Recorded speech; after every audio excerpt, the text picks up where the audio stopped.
What if I told you that a mission expected to last less than an hour turned into one of the fiercest urban battles American soldiers had faced since Vietnam?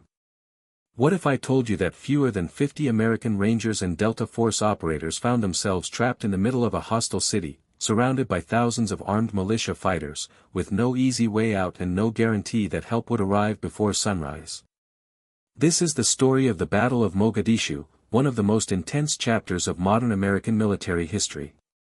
While the operation, the location, and the events you're about to hear are based on real history, this story follows the experience of a fictional Ranger squad whose journey reflects the courage, sacrifice, and determination displayed by the men who fought there on October 3 and 4, 1993.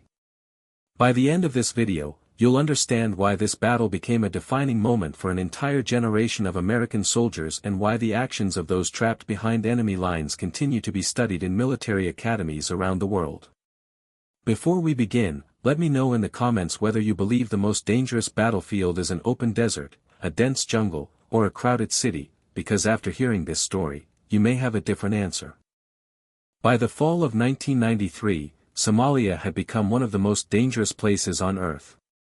Years of civil war had destroyed the country's government, famine had claimed countless lives, and rival warlords controlled different sections of the capital city of Mogadishu. One of the most powerful among them was Mohammed Farah Aidid, whose militia repeatedly attacked United Nations peacekeepers and blocked humanitarian aid from reaching civilians.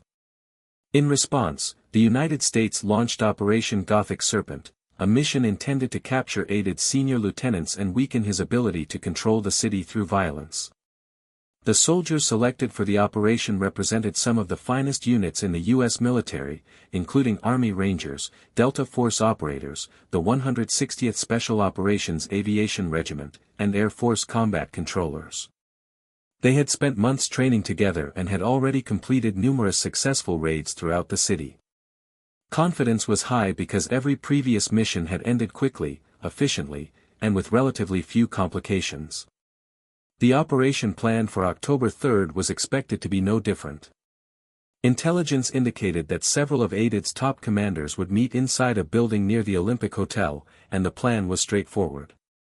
Delta Force operators would fast rope from helicopters directly onto the target building, Rangers would establish a security perimeter around the area, a convoy of Humvees and military trucks would move in to collect the prisoners, and the entire force would return safely to base in less than an hour. Among the Rangers preparing for the mission was Sergeant Daniel Carter, a fictional squad leader whose experiences represent those of many young Rangers serving in Somalia during Operation Gothic Serpent. At 27 years old, Carter had already built a reputation for remaining calm under pressure. Before joining the Rangers, he had served in the 82nd Airborne Division and had quickly earned the respect of his fellow soldiers through discipline, professionalism, and an unwavering commitment to bringing every man under his command home alive. His squad consisted of men from different backgrounds and different parts of America. Some had enlisted immediately after high school, while others had left college or civilian careers in search of something greater than themselves. Despite their different stories, they shared one common belief: no matter what happened during the mission, they would never abandon one another. As they loaded their equipment, checked ammunition, adjusted body armor, and climbed aboard the waiting helicopters, conversations were light-hearted. Someone joked about finally getting a hot meal after the mission, another laughed about riding home once the operation was finished, and one young Ranger confidently predicted they would be back inside the compound before sunset. None of them knew they were about to become part of one of the most famous battles in modern American military history. Shortly after 3:30 in the afternoon, the helicopters lifted into the bright Somali sky and raced toward the target. From above, Mogadishu appeared chaotic but almost peaceful. Dust drifted through the narrow streets, civilians moved between crowded marketplaces, and the city looked much like it had during previous missions. Yet beneath that appearance, thousands of armed militia members stood ready to respond at a moment's notice. Aidid had spent months organizing an extensive network of fighters who could rapidly mobilize whenever American helicopters appeared overhead. Unlike conventional armies, these fighters blended into the civilian population until the fighting began, making it almost impossible to predict where resistance would come from. As the helicopters approached the target area, Delta Force operators descended onto the objective with remarkable speed while the Rangers fast roped onto nearby intersections to establish defensive positions. The assault initially unfolded almost exactly as planned. The target building was secured, several high-ranking members of AIDED's organization were captured alive, and radio reports suggested the mission was proceeding smoothly. Inside the command aircraft circling overhead, there was every reason to believe the operation would soon be over. Then everything changed in a matter of seconds. While Rangers secured their positions around the target area, a loud explosion echoed through the streets. At first, many believed it was simply another rocket-propelled grenade fired toward one of the helicopters, something that had happened during previous operations without serious consequences. But within moments, urgent radio transmissions confirmed every soldier's worst fear. One of the Black Hawk helicopters had been struck by an RPG, lost control, and crashed several blocks away from the objective. Callsign Super 6-1 had gone down. Suddenly the carefully planned raid transformed into an emergency rescue mission. Every timeline, every movement, and every assumption on which the operation had been built was immediately thrown aside. The priority was no longer capturing prisoners. It was reaching the crash site before hundreds of armed militia fighters could overwhelm the surviving crew. Sergeant Carter immediately received new orders. His squad was to leave its defensive position and assist the convoy attempting to reach the downed helicopter. The streets of Mogadishu, however, had already begun to transform into a battlefield unlike anything the Rangers had previously experienced. Armed men poured into the area from every direction. Barricades appeared almost instantly as burning tires, abandoned vehicles, and piles of debris blocked intersections. Civilians fled in panic while others pointed militia fighters toward American positions. Gunfire erupted from rooftops, windows, alleyways, and crowded marketplaces. Unlike open terrain where soldiers could identify enemy positions more easily, the dense urban environment concealed threats everywhere. Every doorway could hide an ambush, every rooftop could conceal an RPG team, and every narrow street became a deadly corridor where vehicles struggled to maneuver. The convoy attempting to reach the crash site quickly found itself lost inside the maze-like streets, repeatedly taking wrong turns under intense enemy fire while desperately searching for recognizable landmarks. Inside one of the Humvees, Carter watched as bullets shattered nearby windows and ricocheted off armored doors. Dust, smoke, and confusion reduced visibility to only a few dozen yards, while radio communications became increasingly difficult as multiple units attempted to coordinate their movements simultaneously. Drivers struggled to maintain formation, medics treated wounded soldiers inside moving vehicles, and machine gunners returned fire at targets that often disappeared before they could be accurately identified. Every minute that passed allowed more militia fighters to gather around the crash site, increasing the danger for the helicopter crew waiting for rescue. Carter could feel the growing tension among his men, yet he also noticed something remarkable. Despite the chaos surrounding them, nobody panicked. Years of training took over. Every ranger instinctively covered his assigned sector, checked on the man beside him, and focused entirely on completing the mission. Fear existed, but discipline proved stronger. Eventually the convoy reached an intersection so heavily defended that continuing forward became almost impossible. Rocket-propelled grenades exploded nearby, automatic weapons fired from multiple directions, and several vehicles suffered damage. Carter and his squad dismounted to secure the surrounding buildings while engineers attempted to clear obstacles from the road. Advancing room by room through unfamiliar structures, the Rangers encountered fierce resistance from militia fighters who understood the city far better than the Americans ever could. Every staircase presented another danger, every hallway required careful movement, and every rooftop offered enemy gunmen commanding views of the streets below. The battle had evolved into a brutal contest measured not in miles but in individual buildings, intersections, and blocks of concrete. What had begun as a simple capture mission now demanded every ounce of courage, training, and determination these soldiers possessed, and as darkness slowly approached over Mogadishu, Sergeant Carter realized that getting into the city had been the easy part. The real challenge, and perhaps the fight for their survival, was only beginning. As the afternoon faded into evening, the situation across Mogadishu deteriorated even further. The rescue convoy had become separated, several vehicles had been damaged, communications were increasingly difficult to maintain, and the number of armed militia fighters surrounding American positions continued to grow by the minute. What had begun as a carefully planned capture operation had transformed into a desperate fight for survival in one of the most hostile urban environments imaginable. Sergeant Daniel Carter gathered his squad inside a partially destroyed building overlooking a narrow intersection that had become a critical approach to the first crash site. The men quickly established defensive positions, shattered walls became firing ports, overturned furniture provided additional cover, and ammunition was redistributed among the Rangers. Every soldier understood that they were no longer fighting to complete a mission according to schedule. They were fighting to keep one another alive until reinforcements could break through the city. Outside, the sound of automatic gunfire echoed continuously between the buildings while rocket-propelled grenades streaked through the streets, their explosions sending clouds of dust and broken concrete into the air. Every few minutes another wave of militia fighters attempted to push closer, only to be met by disciplined and accurate fire from the Rangers, Delta Force operators, and other American soldiers who refused to surrender their positions despite being heavily outnumbered. Radio traffic painted an increasingly alarming picture.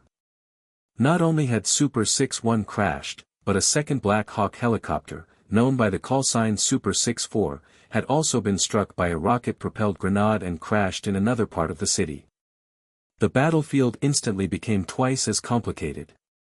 Instead of rescuing one isolated helicopter crew, American commanders now faced the impossible challenge of reaching two separate crash sites while simultaneously protecting dozens of soldiers scattered throughout Mogadishu.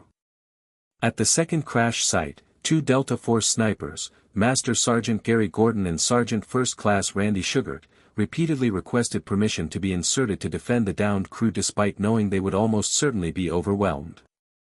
Their request was initially denied because commanders understood the overwhelming danger, but after insisting again and again that the helicopter crew had no chance without immediate protection, permission was finally granted. Armed with little more than their rifles, exceptional training, and an unbreakable sense of duty, the two men inserted near the crash site and fought with extraordinary courage against overwhelming numbers until they were killed defending the surviving pilot.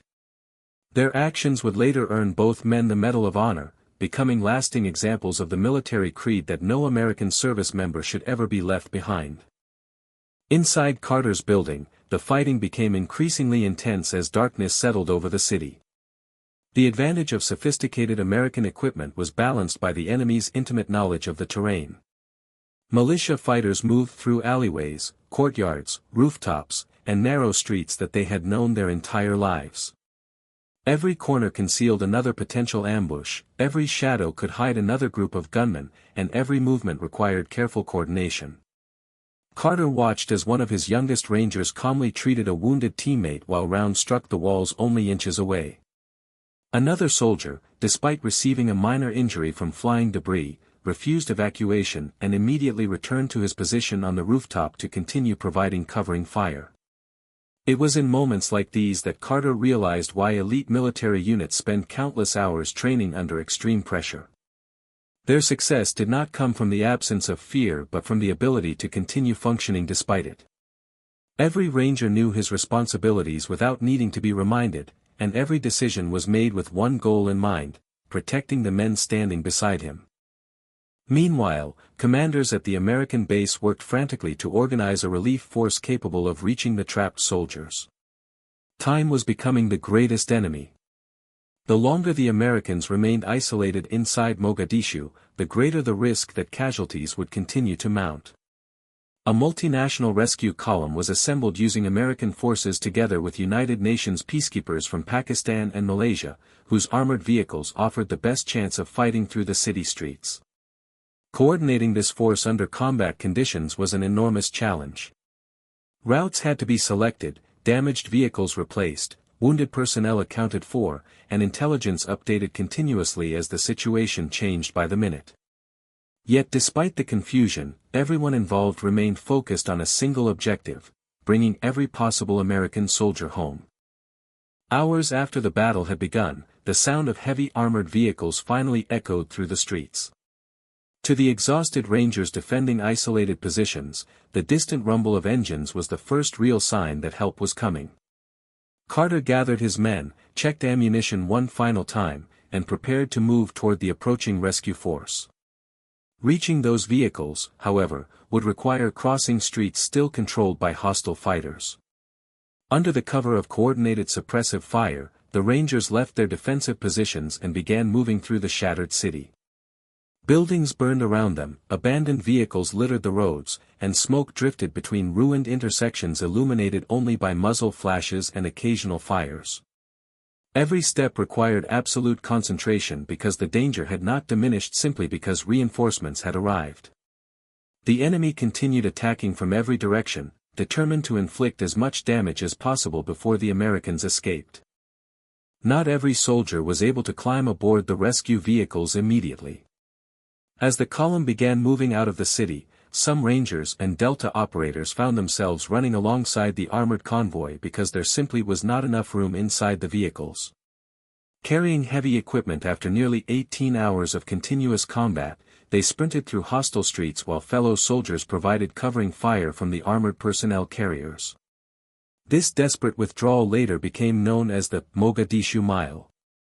Although popular culture would later simplify or dramatize parts of the event, the reality remained extraordinary. Exhausted American soldiers, many of them wounded, continued moving together through enemy territory until they finally reached safety. It was not speed that carried them through those final moments but discipline, teamwork, and the refusal to leave anyone behind. By the time the battle finally ended, 18 American service members had been killed and dozens more wounded. Hundreds of Somali militia fighters were also killed during the fighting, although estimates vary considerably depending on the source. The images of burning helicopters, damaged Humvees, and exhausted Rangers quickly spread around the world, turning the Battle of Mogadishu into one of the most widely discussed military engagements of the post-Cold War era. For many Americans, the battle was a painful reminder that even the world's most capable military could face enormous challenges in complex urban environments where determination, local knowledge, and overwhelming numbers could dramatically influence the outcome of a fight. Yet for military professionals, another lesson stood out even more clearly. Despite being surrounded, isolated, and heavily outnumbered, American soldiers repeatedly demonstrated extraordinary courage, discipline, and loyalty to one another under some of the most difficult combat conditions imaginable. Sergeant Daniel Carter and the members of his fictional Ranger squad eventually returned home carrying memories that would remain with them forever. Like countless real veterans of Mogadishu, they understood that courage is rarely loud or dramatic in the moment it happens. More often, it is found in the quiet decision to move toward danger because someone else needs help, to hold a position a little longer so others can escape, to carry a wounded friend despite exhaustion, or to continue fighting even when the odds appear impossible. Their fictional story represents the experiences of many real Rangers, Delta Force operators, helicopter crews, medics, pilots, and support personnel whose professionalism prevented an already devastating battle from becoming an even greater tragedy. The names, conversations, and personal details may differ, but the values of duty, sacrifice, and brotherhood remain faithful to the men who served in Mogadishu that day. Today, the Battle of Mogadishu continues to be studied by military academies around the world because it offers lessons that remain relevant decades later. It demonstrated both the incredible capabilities of America's elite forces and the unique dangers of urban warfare, where technology alone cannot guarantee success and where leadership, adaptability, and trust between soldiers often determine whether a mission succeeds or fails. More importantly, it reminded the world that behind every military operation are ordinary men asked to accomplish extraordinary tasks under unimaginable pressure. They are not remembered simply because they fought a difficult battle, but because of how they fought it, standing beside one another until the very end despite overwhelming odds. So what do you think? If you had been part of that rescue force, would you have continued pushing toward the crash sites knowing thousands of enemy fighters were closing in from every direction, or would you have argued that the mission had become too dangerous to continue? Let me know your thoughts in the comments below. If you enjoy true military history, heroic battlefield stories, and cinematic accounts inspired by real operations, be sure to subscribe to Spy Tales, leave a like, and turn on notifications because many more incredible stories from the battlefields of history are coming soon.